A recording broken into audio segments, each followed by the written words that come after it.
Many of your knitting projects are going to require more than one ball of yarn to complete the entire project. And there's many different techniques out there for adding a new ball of yarn to your current work, but in this video today I'm just going to show you the way that I do it, and hopefully it's helpful to you. And of course, if you have any questions, please feel free to tweet me. My username on Twitter is L_Lynn, and that's probably the fastest way to get in contact with me and have your question answered.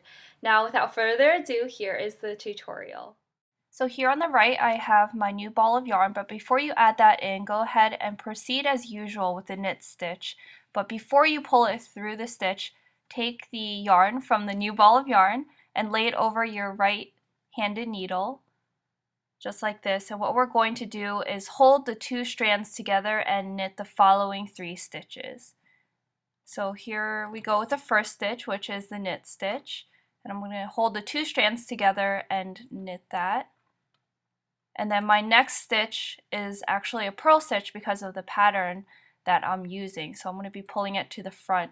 But basically you use the yarn from the old ball of yarn and then 1 strand from the new ball of yarn, the one that is not the tail end, because you're going to run out of yarn if you use 2 tail ends. So make sure you grab the longer strand of the new ball of yarn, if that makes sense.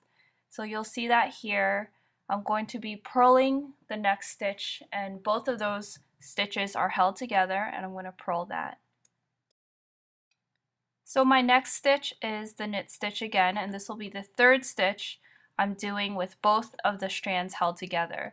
So now that we've knit 3 stitches, we're going to go ahead and drop the strand from the old yarn and just continue to knit with the new ball of yarn as usual.